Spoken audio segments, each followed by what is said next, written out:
Boss, at ngayon, Sandro, pag-uusapan naman natin ngayon ang tungkol sa Technical Education Development Skills Authority o TESDA. Alam mo ba, meron silang ino-offer na ngayon na certificate or free assessment para dun sa mga gusto maging cook ng barko or yung tinatawag natin mga messman, yung mga, ito naman yung mga tagalinis. Yes. So para bigyan tayo ng information tungkol dyan, makasama natin this morning ating very special guest, si Executive Director Marta Hernandez ng TESDA. Good morning po, Director. Good morning sa inyong dalawa at sa lahat ng mga inyong tagapanood. Ma'am, siguro maganda pong matanong, gaano po ba kalaki muna yung demand po para sa mga ganitong skill sa trabaho? Actually, kung tatanungin natin o ipapaalam natin sa ating mga kababayan, gaano ba kalaki ang share ng Philippines pagdating sa mga seaman? I think 20% sa buong mundo ay galing sa Pilipinas ang mga workers. So that's how popular the Filipinos are when it comes to itong trabaho ng mga seafarers. So masasabi po ba natin, ma'am, na kumbaga globally kilala po yung kalidad ng pagiging magaling ng Pilipino bilang mga seafarers? Yes, sa buong mundo.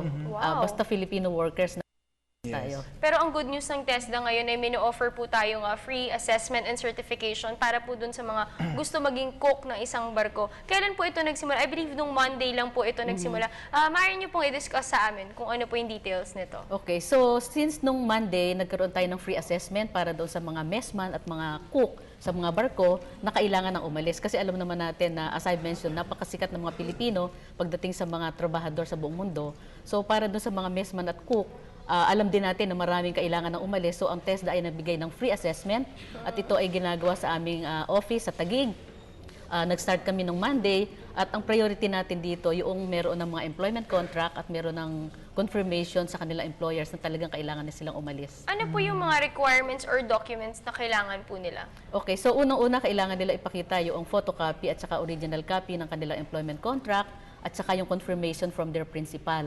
Tapos meron tayong ibang requirements na kailangan nila ipadala. For example, doon sa mga yung wala pang experience, nakatapos pa lang ng training, kailangan nila magdala ng training certificate, including transcript of records. So ang assessment nila dito, yung tinatag naming actual demonstration. Dapat nila maipakita na sa So wala po itong, clear lang natin sa viewers natin, wala pala siya sandong written exam. Hindi ito written exam, ito practical. ay Practical. Actual demonstration with interview. So halimbawa, ipapakita mo na sanay kang magluto, yung assessor, may itatanong sila, bakit mo ito ginagawa? Bakit ganyan ang combination ng mga ingredients mo? So kailangan maipasa po nila yon. Yes, so kailangan nilang maipasa para mabigyan sila namin ng national certificate. Nakatibayan na talagang sila ay skilled or competent doon sa trabaho nila. Pero ma'am, paano po nangyayari dito sa practical assessment? Kumbaga, bibigyan niyo po sila ng kumbaga ng kailangan nilang lutuin or sila pong bahalang gumawa ng kahit anong maisip nila? And then ito po may mga judges? Meron kaming tinatawag na assessment tool, nakalagay doon kung ano yung kanilang gagawin. Para pang project sa school, ito yung project, i-demonstrate mo sa amin na kaya mo yang gawin. Pero doon naman sa meron ng experience na 1.5 years, ang tawag naman namin doon ay portfolio assessment. So kailangan lang nila mag-submit ng mga dokumento, halimbawa yung training certificate, yung certification na sila ay employed, para maipakita na talagang sila ay skilled na. So pagka ganito, na may experience na sila, hindi na sila kailangan mag-demonstrate ng kanilang skill. I-review lang ng assessor yung mga documents na i-submit nila at kung sa tingin ng aming assessor ay pasado sila, bibigyan na sila ng national certificate.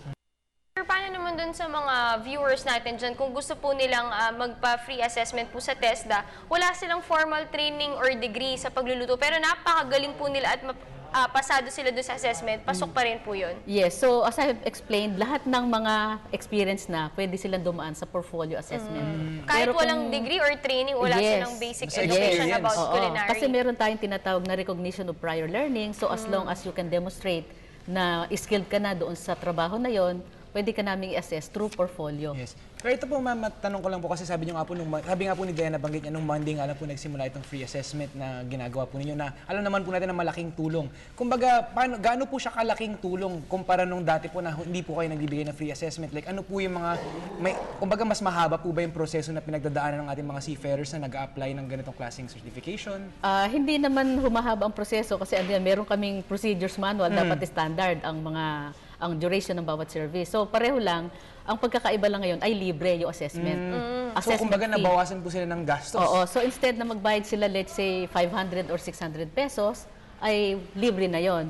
And considering na ito ay para nga doon sa paalis na, even yung processing time will be shortened. Doon sa mga messman, paano naman po yung assessment na ginagawa doon? Papakitang naglilinis sila, i-check po? Sa critical dito, dapat familiar sila ano-ano ba yung mga klase ng mga equipment sa isang kusina, paano din nila mine-maintain yung kalinisan, yung sanitation, hygiene, nitong mga iba-ibang items na ito. Kasi ang number one na trabaho nila, making sure na yung mga equipment, yung mga supplies and materials na gagamitin sa pagluluto ay malinis. Paano po yung documents and requirements? Pareho rin lang din po ba doon Pareho sa mga din. Pareho lang din po. So, meron ba tong deadline na kailangan po sila magpasa or ongoing lang po ito? Ongoing, so lahat ng ating mga kababayan na kailangan ng umalis at may kontrata na sila, pumunta lang sila sa TESDA. Pwede rin silang tumawag sa aming hotline para makapag-inquire kung ano-ano ba yung mga specific requirements. So ang hotline naman ng TESDA ay 887-7777. Pero ito po ma'am, pag inyo po nga na-certify kumbaga ang mga seafarers na ito, yung certification po na yun, gaano po katagal valid kumbaga? 5 years. 5 years. So, kumbaga pagbalik nila dito at ma-assign ulit sila, pwede pa rin nilang anihin yun? Pwede nilang i-renew. I-renew. And they don't have to take the assessment again. Okay. I-renew Ano lang. po naman yung proseso pag re-renew lang po? Ipapakita lang nila yung original na national certificate nila and then ng panibagong certificate na nakalagay for another 5 years. na So validity. no need to assess na po? Hindi na Diretso kailangan magpa-assess. So ito naman, sige Sandro. Tatanong ko lang po, parang kumbaga meron din po kayong mga refresher kumbaga courses para dun, kasi syempre, kumbaga alam na nga nila yung mga skills na to at minsan siguro kailangan lang mahasa pa lalo. Meron din po kayong mga in-offer na refresher courses para sa kanila. Actually, hindi refresher course ang tawag namin, but sa TESDA kasi meron kami iba-ibang levels ng training. So, merong NC, level 1, level 2, level 3, and level 4. For example, sa cookery, meron level 1, may level 2, 3, and 4. Ang pagkakaiba lang nito, yung level 1, napaka-routinary ng trabaho. Simple na anytime pwede mong gawin. Pagdating sa level 2, may konting judgment, decision making. Kapag dumating ka naman sa level 3, meron ng supervisory. So, pag nakaabot ka sa level 3 and 4, ibig sabihin, mataas na yung pwede mo maging work position mo. At saka Mas complex ang skill. At saka syempre, as you go along, maraming mga new ideas at na-acquire. na-acquire mo. Pero ito naman, from dito sa pinag-uusapan natin, dumako naman tayo. Kanina nakapagkwentuhan kami ni Director. May sinasabi po kayong career fair. Ano po ito? Okay, alam natin ang mga kabataan ngayon, karamihan, nag-enroll na isang kurso base lang sa magulang. Let's say, ang nanay, tatay, lawyer. So, sige, lawyer kayo lahat. Ang nanay, tatay, teacher. Sige, Automatic teacher teacher kayo lahat. na rin kagad. So, meron kaming isang programa na kung saan ang mga bata ay tinitingnan natin ano ba yung kanilang interest, ano yung kanilang ability, at tinutulungan natin mag-decide kung ano ba yung kurso na babagay sa kanila para maiwasan natin yung mag-enroll, magda-drop out, o kaya mag-enroll, sasabihin, ay, ayoko pala yung kurso na to. So, para ma-avoid natin yung mga unnecessary expenses at siguradong magiging successful yung ating mga estudyante, we assist them by showing them na, ito yung inyong interest, ito yung ability nyo, ito yung babagay sa inyo na magiging sikat kayo pagdating ng araw. And this is for around what age bracket po, kumbaga?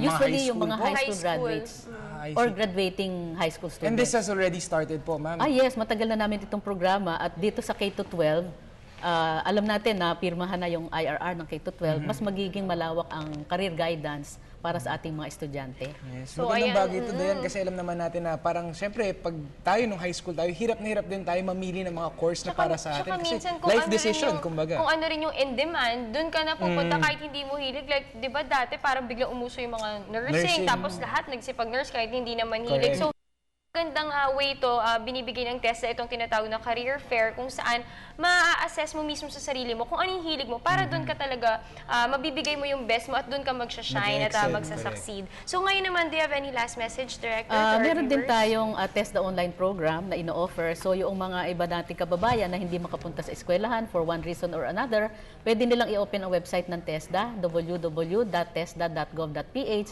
I-click lang nila doon yung online program, makakapag-register na sila sa iba-ibang kurso. They don't need to go to a school para mag-aral. So pag natapos nila yung kurso na yon, pwede na sila magpa-assess at mabigyan ng certification kung sila ay papasa.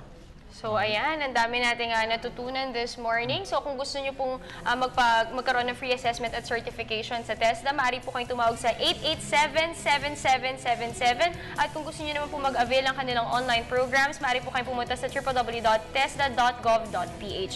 Ayan, maraming salamat po. Ayan po si Executive Director Martha Hernandez ng TESDA. Ngayon naman,